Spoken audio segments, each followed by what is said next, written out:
जय हिंद दोस्तों, स्वागत है आप सभी का एक बार फिर से हमारे YouTube चैनल दी कॉपी पेन में। तो पिछले वीडियो में आप लोगों ने जहां जाना कि अधिगम का वक्र क्या होता है, सीखने का वक्र क्या होता है, उसके कौन कौन से प्रकार हैं, उसकी विशेषताएं और शैक्षिक महत्व क्या है। ठीक। तो आज का जो वीडियो है वो है सीखने का पठार। ठीक। इसमें हम लोग जानेंगे कि सीखने का पठार क्या होता है और इससे कौन कौन से क्वेश्चन बनते हैं एग्ज़ाम में। तो छोटा टॉपिक है, ज़्यादा बड़ा नहीं है। तो सबसे पहले जानते हैं इसकी परिभाषा। ठीक। पठार क्या होता है कि भाई किसी स्थान विशेष पर स्वतः ही बना हुआ चौरस भाग। ठीक है। तो पठार अधिगम की प्रक्रिया में देखो, अधिगम की प्रक्रिया जब होती है तो उसमें एक ऐसी स्थिति आती है जब सीखने की गति में कोई प्रगति नहीं होती, तब इसी स्थिति को हम लोग क्या कहते हैं, पठार। आप इतना याद रखिए कि अधिगम की प्रक्रिया में जब सीखने की गति में कोई परिवर्तन नहीं होती, कोई प्रगति नहीं होती, तो वही स्थिति क्या कहलाती है, पठार कहलाती है। ठीक। स्किनर महोदय ने कहा है कि पठार क्षैतिज प्रसार है जिससे उन्नति का बोध होता है।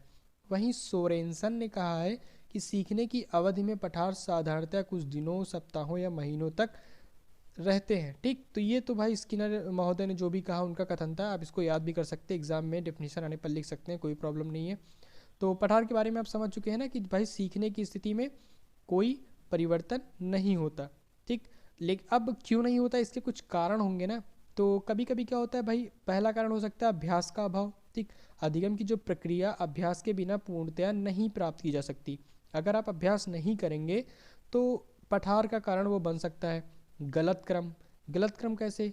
ठीक। मतलब अगर शिक्षण विधि का क्रम गलत है तो वह भी पठार के निर्माण में सहयोग करता है। अगर आपको सही से नहीं पढ़ाया जा रहा है तो वो भी पठार निर्माण में सहयोगी होता है। ठीक। प्रेरणा का अभाव। अगर प्रेरणा भी काफ़ी इम्पॉर्टेंट रखती है हमारी लाइफ में, स्टडी में। ठीक। अगर किसी विषय वस्तु को भली बात समझनी है तो उचित प्रेरणा उत्पन्न करना आवश्यक होता है। ठीक। अध्यापक जिन विषयों को छात्र में प्रेरणा उत्पन्न किए बिना पढ़ा देता है उनके बिना छात्र गंभीर नहीं होते। ठीक है। अगर पहले क्या है कि भाई अध्यापक कोई टॉपिक पढ़ा रहा तो प्रेरणा दे, इसमें है क्या, उससे संबंधित बातें बताए। ठीक। तब छात्र उसको पढ़ेंगे और उसके प्रति उनमें रुचि जागृत होगी और उसके प्रति गंभीर होंगे। और इसमें और भी कई कारण हो सकते हैं, जैसे कि मानसिक अस्थिरता हो सकती है। ठीक है। कि सीखते सीखते कभी कोई ऐसी बात याद आ जाती है या घटित हो जाती है कि मिनटों घंटों दिनों सप्ताहों और महीनों तक पढ़ने में मन ही नहीं लगता, तो सीखने की जो गति होती है वो अवरुद्ध हो जाती है। तो मानसिक अस्थिरता भी हो जाती है। तो ऐसे अनेक कारण हैं जिनसे सीखने का पठार उत्पन्न हो जाता है। अब हम लोग कारण के बारे में जान चुके हैं कि भाई सीखने के पठार के कारण कौन से, एक तो शारीरिक सीमा हो गई या शारीरिक सीमा भी हो गई। ठीक। और त्रुटिपूर्ण विधि का प्रयोग भी हो सकता है, अभिप्रेरणा की कमी या प्रेरणा की कमी, गलत क्रम, अभ्यास की कमी। ठीक। ये तो आप जान चुके हैं। आगे है कि भाई अधिगम के पठार को भाई दूर भी तो करना है, तो कौन कौन से उपाय होते हैं जो अधिगम के पठार को दूर करने में सहायक होते हैं। पहला तो है भाई विधि में परिवर्तन या शिक्षण पद्धति में परिवर्तन। ठीक। अगर सीखने का पठार बन रहा है तो अध्यापक को क्या चाहिए कि अपने शिक्षण पद्धति को रोचक बनाए। ठीक। और नई जानकारी के हिसाब से बच्चों को पढ़ाए, या तकनीक के माध्यम से शिक्षा दे जिससे कि रोचकता बनी रहे और सीखने का पठार ना बने। प्रेरणा, उद्दीपन एवं पुनर्बलन का प्रयोग करना चाहिए। सीखने की क्रिया तब तक प्रभावी नहीं हो पाती जब तक अध्यापक में प्रेरणा, पुनर्बलन एवं उद्दीपन प्रदान कर अधिगम प्रभावी करने की शक्ति नहीं होती। या पुरस्कार दंड से छात्रों में प्रेरणा उत्पन्न कर सकता है। पाठ्य सामग्री का संगठन। ठीक। ये भी अधिगम के पठार को दूर करने के उपाय में आता है।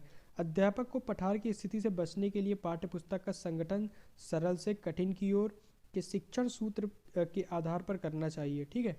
और कार्यों में परिवर्तन। अध्यापक को चाहिए कि जब पठार का अनुभव करे तो उसे एक विषय पढ़ाकर मतलब जो विषय पढ़ा रहा है उसको क्या करना चाहिए, बंद कर, मतलब जो विषय पढ़ा रहा है अगर उसमें पठार, उसे अनुभव हो रहा है कि पठार उत्पन्न हो सकता है, तो उसे पढ़ाना बंद कर दूसरा सरल एवं मनोरंजक विषय पढ़ाना चाहिए। ठीक। विश्राम भी अधिगम के पठार को दूर करने के उपाय में आ सकता है कि पठार की स्थिति आ जाने पर अध्यापक को चाहिए कि वह छात्रों को विश्राम देकर उनकी थकान को दूर करे।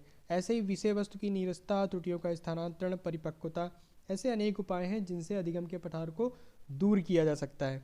तो यही, इसी के साथ ये आज का जो हमारा वीडियो था या टॉपिक था यहीं पे समाप्त होता है। ठीक। तो इसमें आप लोग जान चुके हैं कि पठार क्या होता है और उसको दूर करने के उपाय क्या होते हैं। ठीक, और कारण कौन कौन से होते हैं। ठीक, इसमें इतना ही आप जानिए, ज़्यादा इससे इसी में मतलब अपनी समझ को बना सकते हैं कि पठार क्या होता है। और बाकी तो इसके अलावा अगर कहीं से मिलता है पढ़ने को तो वहाँ से भी पढ़ लीजिए, काफ़ी अच्छी बात है। तो फिर इसी के साथ तो वीडियो तो समाप्त होता ही है, साथ ही आप सब्सक्राइब भी कर दीजिए, लाइक और शेयर भी करिए, अपने दोस्तों तक वीडियो को ज़रूर पहुँचाइए। तो मिलते हैं हम लोग अपने अगले वीडियो में, तब तक के लिए धन्यवाद।